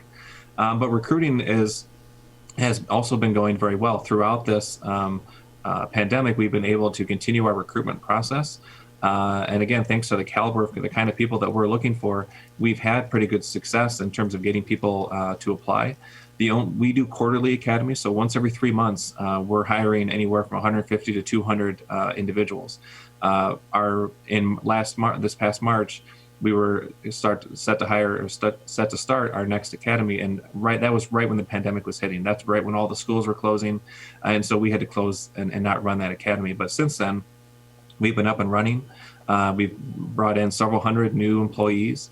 And we just secured with the budget that was just signed by the governor last month, we've secured enough funding to hire 700 new officers this fiscal year. So we've already begun that process. We already have several hundred staff, new employees right now who are in our academies, and we're running those partially in person and partially virtual to live, with this pandemic. And so that's been new. That's a new way for us to work. But we're going to have those new staff coming in to relieve some of these staff who have been working very long hours in the past few months.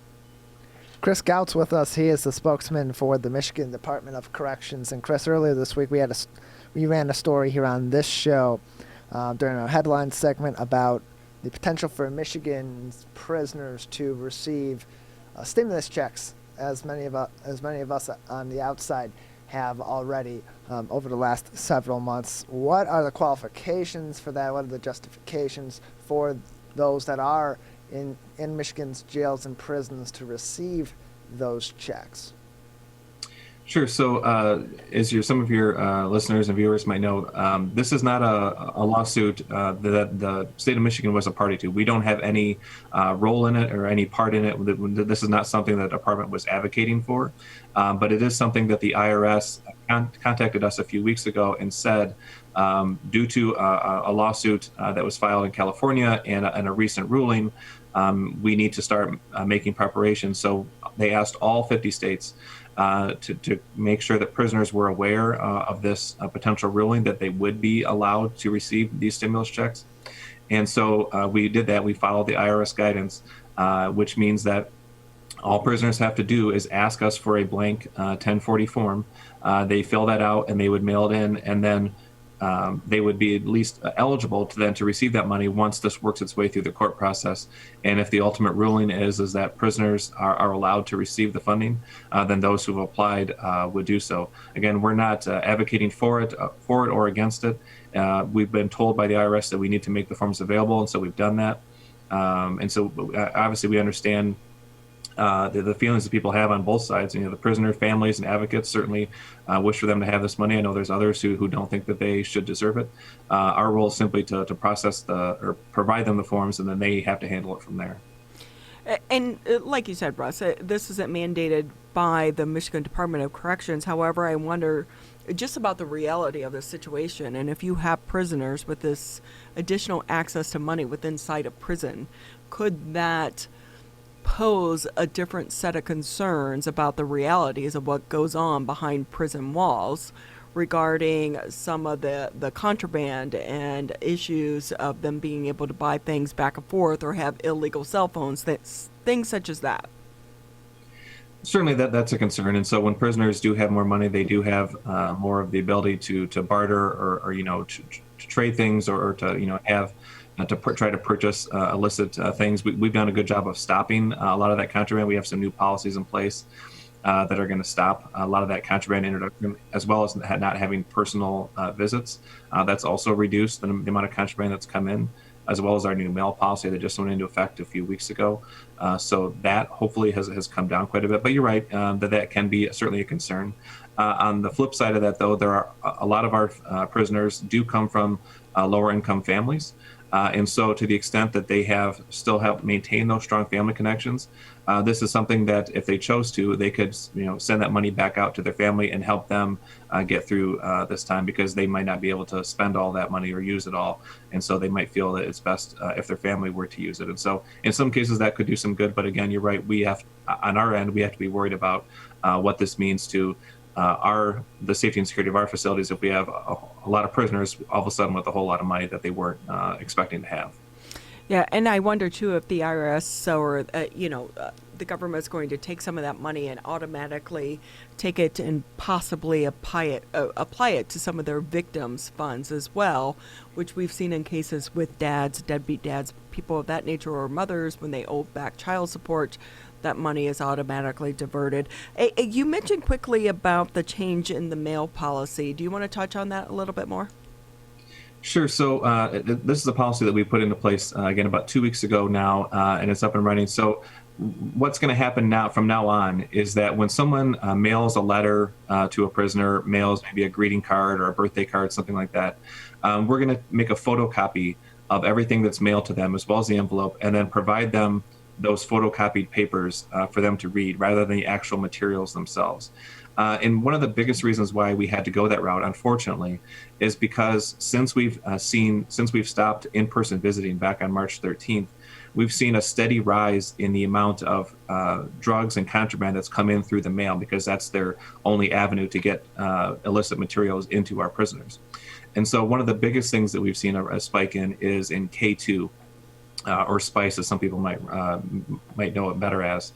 And what people are doing is that they are soaking paper in this K2 drug, and then it dries, and then they will write their letter on it. So it looks to an unknown eye as just a regular letter, but really it's coated in drugs. And then the prisoners would just tear off a piece of that and ingest it, and then feel the effects of that drug, or they would sell it to other prisoners and spread it around.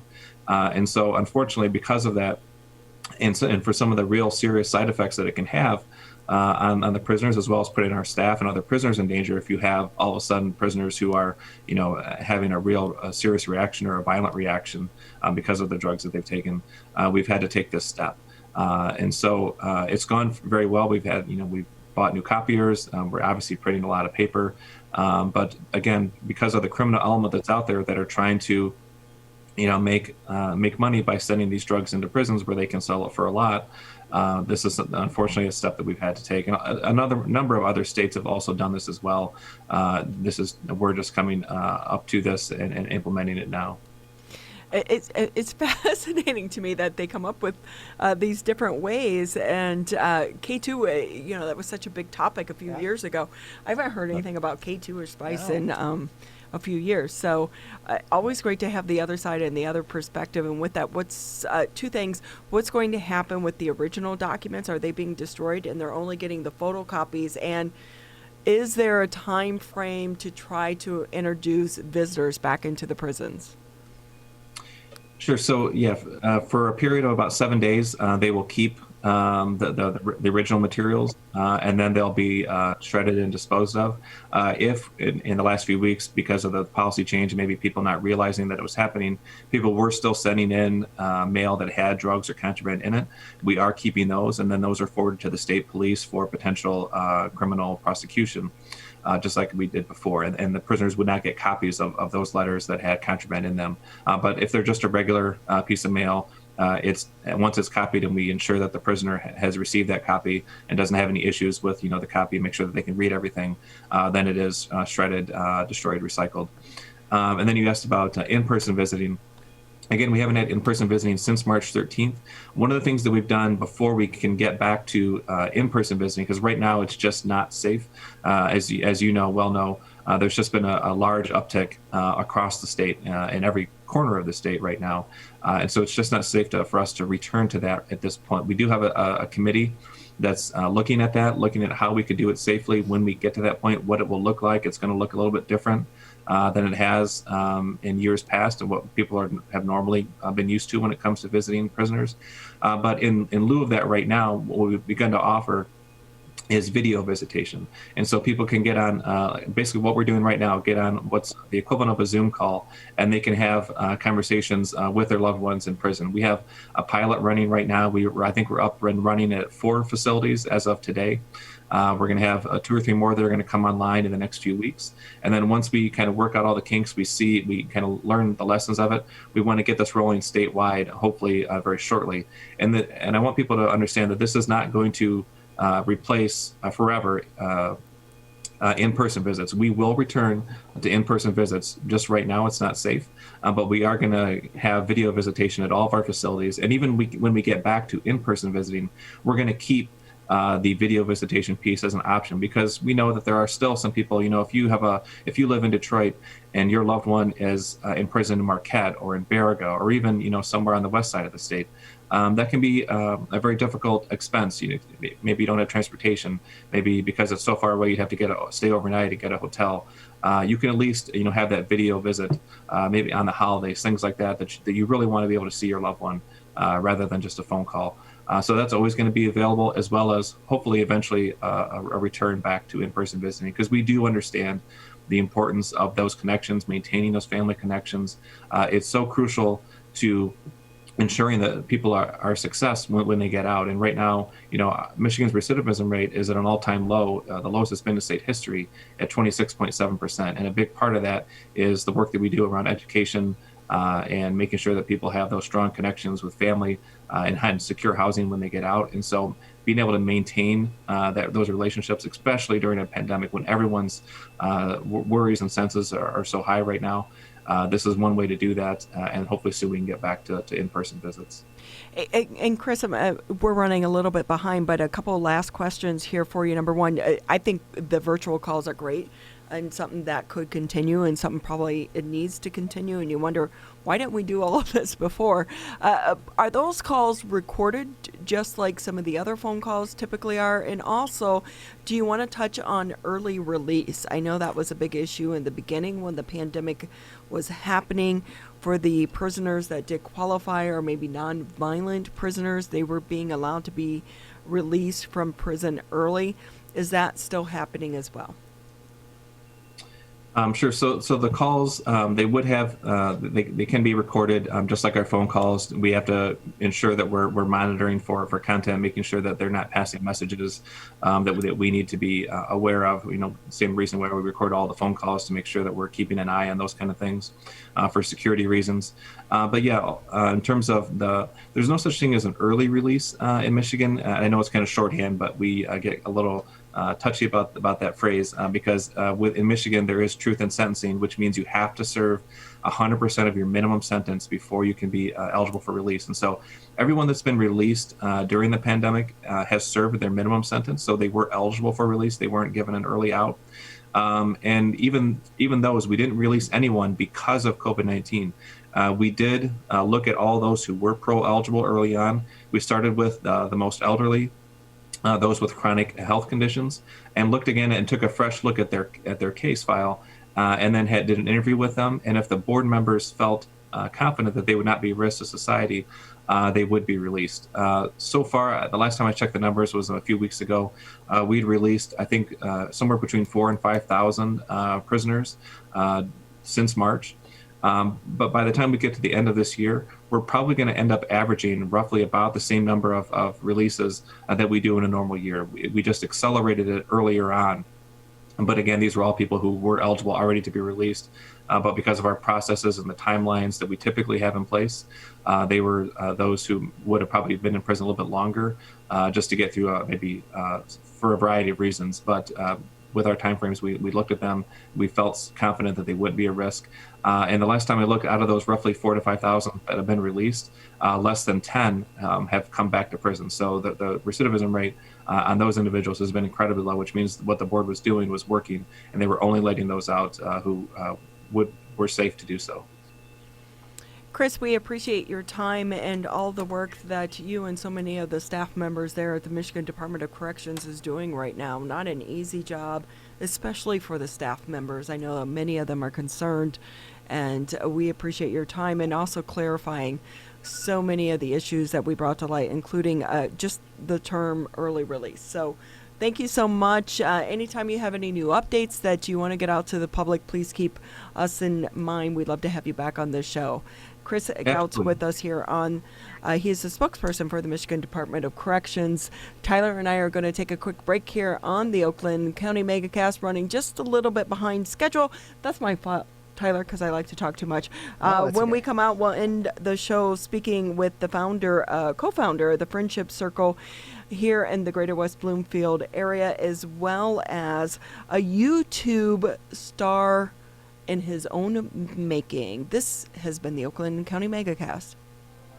Michigan, we still need to stay careful because we don't want to go backwards, back to where we started. So keep standing 6 feet apart, keep wearing a mask in public, and if you have symptoms, talk to a healthcare provider about getting tested. To move forward, let's all do our part. So stay careful. Michigan.gov/coronavirus. Michigan, we're calling on you to save lives. Don't ignore it. Don't let it go to voicemail. It's urgent. In fact, it's critical. Because if you've been in close contact with someone who tests positive for COVID-19, you may have been exposed to the virus. And you could get a call from My COVID Help or your local health department. So please answer the call to learn how to protect yourself, your family, and friends. We're calling on you to stop the spread of COVID-19, to make it safe to reopen businesses and help Michigan move forward. So if you get a call from My COVID Help or your local health department, you may have been exposed to someone with COVID-19. To protect us all, answer the call. Learn more at michigan.gov/contain-COVID. A message from the Michigan Department of Health and Human Services.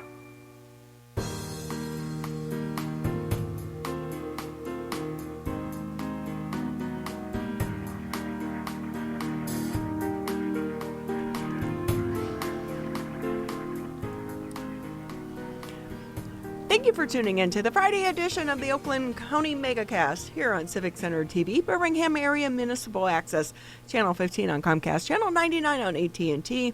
If you're out driving around, you can always tune us in to the radio dial, 89.3 Lakes FM, 88.1 FM The Biff.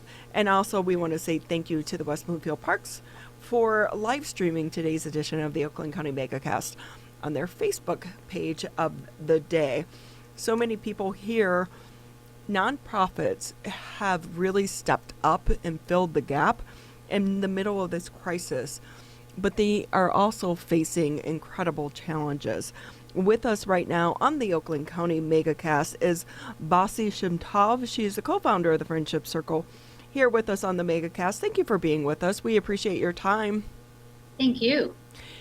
What has this been like for you guys to navigate all that you do in the middle of a pandemic? Because volunteers are so important as well, and this is a time when volunteers are really afraid to go out and to help in the same capacity in which they used to. It's called make a really quick shift. Redo all your programs overnight, literally, in March, and constantly try to think of new creative ways. Firstly, to be there for our families that have these most incredible individuals in their lives that need a lot of support, and trying to find ways where the volunteers can help out virtually mostly. We do have, thank God, some in-person programming. Mostly it was outdoors until now, and now we are doing small pods of certain families that are always together. They come as a group. But it's just very different. For those, I should just back up and let people know, although most of us know by now what the Friendship Circle does. You started back in 1994 with just a few volunteers, and you've continued to grow throughout this entire time. For those not familiar with your organization, can you sum up quickly what you do and what your mission and goal is? Yeah, so Friendship Circle's mission from the way beginning still continues to be the same, and really at the core, providing friendship for those who are suffering from isolation. Anything from substance abuse challenges to those families and people who have children with special needs, being there in any way to support them. And really at the foundation of Friendship Circle, the way we see, the way we inspire and train our volunteers that are a part of Friendship Circle, it's founded on the idea that within each person is a soul, and every soul is equal and worthy of boundless love. From there, every program kind of feeds itself back to that same premise that every single person is unique, special, and important to the rest of society. We're all connected and we have impact on one another's lives, whether we know it or not. When we focus on people with special needs, I feel like that's a voice that's really not being heard loud enough during this pandemic. Do you want to share with us some of the challenges that they face as well as their family members? Their words cannot really properly describe what we want to try to do is for them not to feel isolated, and that we are there with them in any way we can. But think about educationally, think about in every aspect, for many of our individuals with special needs, the whole virtual thing, thank God with the Friendship Circle programming, we've made it work for many, but many of them really the virtual just doesn't work.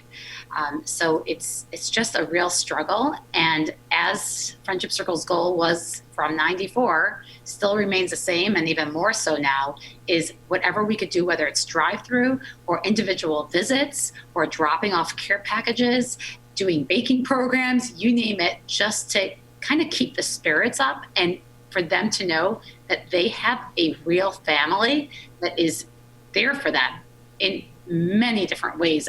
During COVID, we've done things that we've never, ever done before, so it's just, we are open to each one needing a different style support. Bassie Shemtov with us on the Oakland County Megacast. She is the co-founder of the Friendship Circle, joining us today on the show. And Bassie, as we continue through this pandemic, the Friendship Circle, it's not just these individual events. So for a lot of those people with special needs that the organization serves, it provides opportunities, whether it be vocational training of many different sorts at places like the Soul Cafe, or at the Farber Center they have an art studio as well that helps support the growing of these people's natural talents and interests and hobbies as well. How have those services been continued during the pandemic? Because for a lot of people, kids and adults with special needs, keeping them engaged in things that they're interested in and things that keep them busy and occupied is so important to their overall health and well-being. You couldn't have said it better, 100%. And thank God in the studio, it's very interesting. From literally March 14th, when we had to close, that next week, Monday, we reopened with morning meetings every single morning. We have anywhere from 20 to 30 artists that come on and have that social, but yet productive, like discussing their art, morning meetings. And then we have individual small groups of art where we actually now create boxes of supplies where the families can come pick up, and they could do it at home. And we do have in person with our open doors in our large studio. We only have 6 individuals, morning session, afternoon session, and now we're adding Friday. God willing, we hope to be able to continue with everyone staying safe. But it's vital. Having young adults and adults, in their home, like literally doing nothing is not okay. We've got to do everything we possibly can in a safe way to give them the opportunity to continue their vocation, just like any of us want to be able to continue. It's just that feeling connected to one another. That one connection, that one phone call can really help bring someone out of a slump or a depression that they may be in right now. And knowing that, just a couple more minutes with you here on the Oakland County Megacast, so many nonprofits are struggling right now because you rely on volunteers and donations. If someone wants to get involved with the Friendship Circle, maybe they didn't know about your organization, how can they do so, and what are your greatest needs right now? So right now we do have some opportunity virtually for volunteers to get involved. Some of our teens are coming in person, all with socially distant, obviously with masks, as safe as possible. Definitely to go on to friendshipcircle.org, and of course donations are always needed for a nonprofit, especially in today's day and age. But there is something very interesting during this pandemic. A very exciting thing did happen in a positive way for Friendship Circle, that we just purchased Dakota Bread, which is a business that is like the perfect opportunity to be able to give our young adults with special needs the opportunity for a vocational opportunity to be a real contributing member to the community, with them being able to be trained in a certain skill set or in several, and then they could independently have a real proper job right here in the community. We love learning about positive things that have come out during this COVID-19 crisis. How did this actually come to fruition, and how is that going to impact long-term what happens for so many of the workers? I mean, we have, as was mentioned, we have the Soul Studio and the cafe currently, where we do train young adults in the cafe. What we found over the past 4 years, ever since we built the Farber Soul Center, was that in the cafe, the training there could just be a little bit more challenging. It's a fast-paced environment, lots of quick needs that have to happen on the spot. Customers are right there. And so the chair of our board, Ron Hodis, who has 2 adults with special needs of his own, has really encouraged us to think about starting a bakery. And that was obviously a big feat to think about, especially since we just opened Soul Center just 4 years ago. And so he spoke to different board members and kept saying, we must do a bakery. That is a style vocation that would really be good for so many different levels of young adults with special needs who are looking for something productive to do. I mean, staying home is just not the answer. So one of our other board members just said, if we're going to do a bakery, let's do it right. And let's get the bakery that is so well loved in our community, Dakota Bread. It was literally miraculous how this all happened, and really pretty quickly. So we own it now 2 weeks, and busy as ever. More and more orders are coming in, and we are almost ready to start our pilot to test out the training program in the bakery itself. Bassie Shemtov with us. She is the co-founder of the Friendship Circle, with us on the Oakland County Megacast, and with continuing all of these services and adding on now with the Friendship Circle's purchase of Dakota Bread Company. How are you maintaining running these projects and maintaining the services of the Friendship Circle, while also keeping in mind the precautions that need to be taken for the betterment of the people that you're serving and for the general community in regards to COVID-19? So thank God we have doctors that we consult with sometimes daily and sometimes, thank God, weekly, where we follow all the precautions. As soon as there is any news of, and I think it happened once, where there was somebody that did test positive, we had to close that division for the few weeks. But other than that, thank God things have been really safe and good. Everyone has remained healthy, but whenever there's any kind of issues, we've got to be flexible. This is not a time that we could say, oh, we're not canceling. Of course, whenever there's any doubt, a staff member just doesn't come back in until the right time, and they're tested and all of that really fun stuff. So, as much, obviously it's way less and the amount of individuals that are able to be part of it in person. But thank God with the virtual programming, we're able to service a nice amount. I wish we could service more, but we're doing our best. And quickly before we let you go, for those with special needs, and we're talking about all these new protocols and procedures, especially around wearing a mask. For someone who could encounter someone, it's not like an individual wears a t-shirt labeling themselves as special needs. Any advice you want to give to the general public about how to interact with someone that may have special needs that they don't realize in the beginning? And obviously I'm thinking about more like, store employees and clerks when people come into their stores. What advice do you give to the general public when it comes to interacting with people with special needs during the middle of this crisis when everyone is under so much pressure? Good question. For the most part, I would imagine that individuals with special needs would be with somebody else, whether it's a caregiver or a parent or a sibling or a friend, a volunteer. And what I've always been kind of shared from the family point of view is for, the person that is servicing, and behind the counter, so to speak, to just, if there's a question, to ask, is there something I could do to help? Instead of assuming things or passing judgment to something that might be very different, that is actually helpful, to just ask, is there something I could do?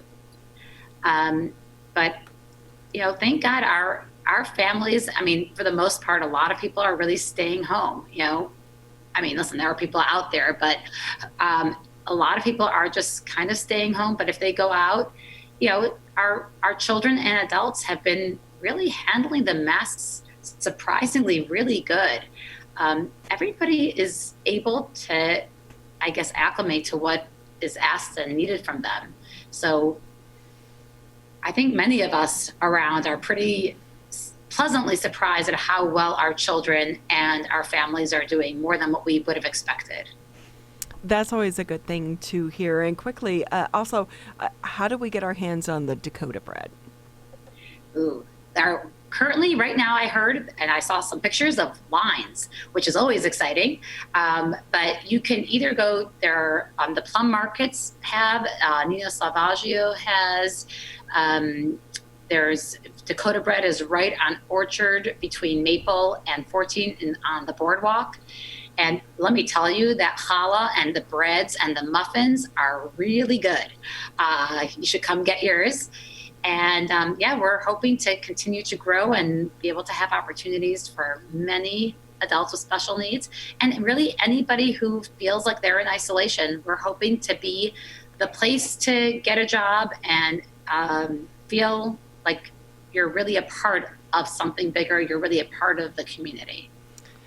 Well, thank you all for everything that you do in supporting our community as well. I will say I love to purchase products that help me.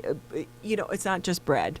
This bread has a story, and it's uplifting people within our community and making them feel important as well. And then it's something we all need. So I'll definitely be looking for it as well. But thank you again for everything that you and everyone over here at Friendship Circle has been doing. I know that you were founded way back in 1994 with just a few volunteers, and it's continued to grow throughout the years, and that's because of the important work that you and everyone over there at Friendship Circle continues to do. So with that, thank you so much, and we look forward to having you back on the show in a few weeks. Maybe once the Dakota Bread is up and running, we can have yourself and some of the people over at the bakery on the show as well. Thank you. Yeah, looking forward.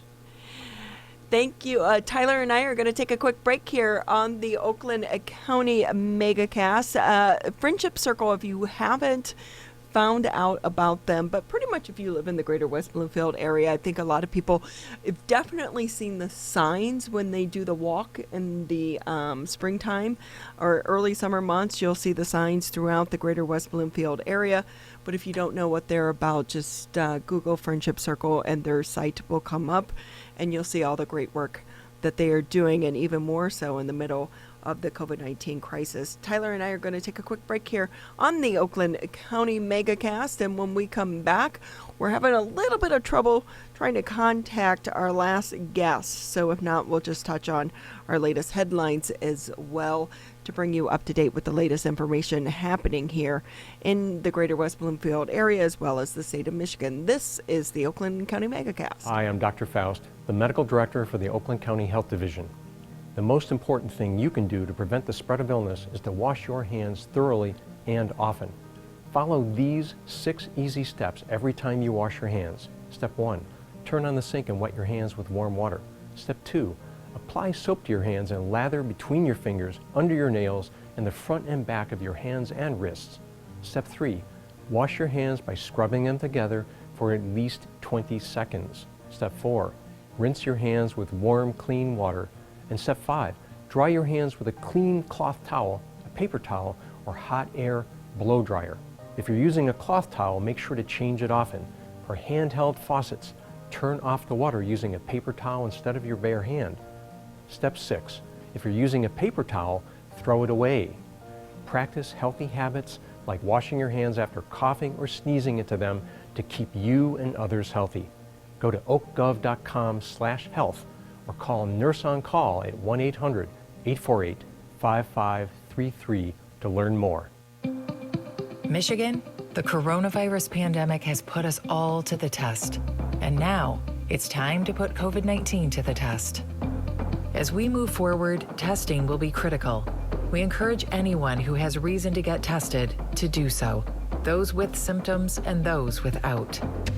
If you are leaving home and going back to work, get tested. If you think you may have COVID-19 or you've been exposed recently through family, friends, or coworkers, get tested. Our test locator tool can help you find the right testing site that fits your needs. Even if you're looking for easy access with no cost, no prescription, and no appointment necessary, we've got you covered. Help Michigan move forward, not backward. To find a testing site or learn more, visit michigan.gov/coronavirus test. A message from the Michigan Department of Health and Human Services.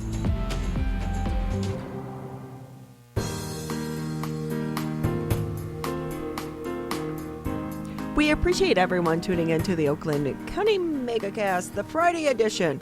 Tyler and I are here in the studios Monday through Friday, 10 a.m. to noon.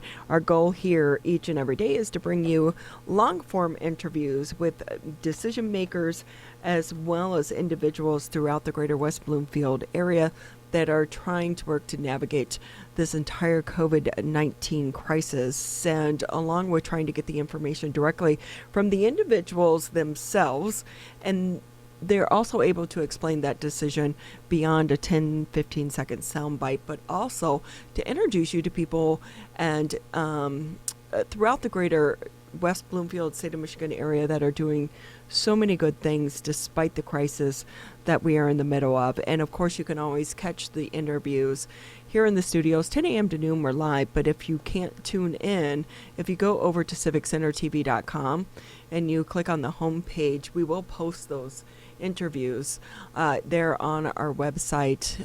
The full Megacast is posted throughout the afternoon, but also the individual clips as well. So if you missed an interview, you can just go ahead and click on that. And really our reason for doing that is because we understand the constraints that mainstream media may be under, and they can't therefore bring you the entire interviews in a long format. And that's what we aim to do here on the Oakland County Megacast, because 7 months into this crisis, it's not going away anytime soon, Tyler. No, it seems to be sticking around for as long as it possibly can. It's party's over and it's not going home. And this is one party we want to end. Oh, yeah. And with that, things are changing each and every day, and we try to work to bring you informed information. One of the latest things coming out of the Michigan Department of Health and Human Services, of course, the Michigan restaurants are going to have to begin tracking the names and numbers of customers in case of COVID-19 outbreaks starting Monday. That's under that new policy announced by the Michigan Department of Health and Human Services. Also, it's going to limit non-residential indoor gatherings without fixed seating to 50 people. The limit prior was going to be 500. What I find interesting in this is to see what's going to happen with the Lions, because they were going to start allowing up to 500 people, and it was going to be friends and family of the players and the employees of the Lions to be able to come in and watch the Lions games. So what's going to happen now? Is that going to go down to 50 as well? And along with that, so many of these people that maybe had weddings planned, they're now going to be limited to 500. So that is kind of the big news story that came out of the state of Michigan yesterday, and you can find the latest headlines if you go to civiccentertv.com, click on coronavirus, and that's where we post the information as well. One of the things I noticed when I was reading this latest order, though, Tyler, was when it came to the restaurants, it specifically mentioned people ordering food. So is it just people eating? What about to-go orders? What about what about someone who comes into a bar or a restaurant and just orders a beverage? If I go in and I get a soda, does that mean I have to give my name and number? Because this specifically mentioned food. Yeah, it's not entirely specific. Maybe it's just the way that it was reported, but it wouldn't surprise me if it's also in the fine print of this order that it's that non-specific. So if someone's ordering food, they have to give all that information. If they're just ordering drinks, if they're just in there lounging with some friends while their friends are eating food or something, just having a simple business meeting where someone goes and gets a salad and a drink, and they're just sitting there like taking their own notes. Do they have to put their name down? Wouldn't it be more necessary for everybody that's coming in to be putting that down for contact tracing? Some of it, I get the sentiment, but the execution is quizzical to me. So I'd be interested. I do know some people that have tested positive, and they've gone through the contact tracing, and they said they felt like it was such a violation of privacy, and they went in with a good intention of sharing information, but they said it got so personal that they felt like they were ratting out their friends and their family members. So that's when they shut down sharing that information.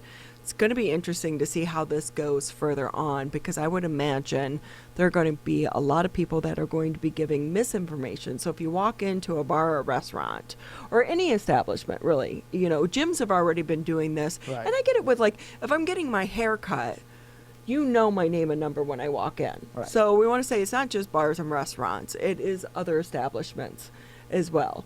But if I walk in, who's going to mandate that information is accurate? Because some of these places can be fined for not following this rule. But if I give you misinformation, am I supposed to check your ID to make sure it's your legal name versus, if you put Jane Doe? Right, there's nothing those businesses can do about that other than say, well, show me some proof that is who you are. And if you refuse to do that, they have to refuse service, at which point you're putting their business in jeopardy, just as before, where they already had these orders in place, and this is an additional order that now complicates their operation even further. And that's something to also be considered, and that, of course, health and safety of the public should be the number one priority. But much like the contact tracing, there's a right way to go about that engages the people that need to be engaged in, that gets the information that you need to get without being forceful and without being, frankly, abrasive in your approach. And this isn't happening just here, the surging cases, by the way. Looking at what's happening overseas, we're seeing France is starting to shut places down, as well as England. Other countries are starting to restrict and shut down the economy as well. Or the bars, the restaurants, the social gatherings, as we are seeing a second surge of all of this as we go into the colder winter months, which pretty much everyone had predicted. It's going to be interesting to see what happens. Also, we have the big game this weekend, Michigan State. It's going to be a big game, and obviously it's at U of M. They're saying no. They're requesting that all of the students and the fans maybe have small gatherings at your home. But again, it should be people that you live with. But they really don't want any of these college kids to be going over to other students' houses and things of that nature to watch the game. You should be watching it with just one or maybe two or three other people closely that you've been in contact with. Halloween is this weekend. A lot of people have been trick-or-treating. In Ohio, they had their trick-or-treating last weekend. or last Sunday, and it was, organized event through the city. My niece had over 1,000 trick-or-treaters at her house in Ohio. Our neighborhood is really, really big for trick-or-treating as well, so it'll be interesting to see what happens this year with all the trick-or-treaters. And it's a big weekend. It's a big weekend going forward, and to see how people are going to be celebrating that as we go forward. We do want to say that we were going to have Justin Odesho. Did I say his name Justin right? Odesho. Odesho. Yeah. We were going to have him on the show today. He's a YouTube video creator who really does editing tutorials, things for podcasts, things of that nature. We were unable to hook up with him today, so we'll get him hopefully next week. But thank you everyone for tuning in to the Oakland County Megacast. Have a great weekend.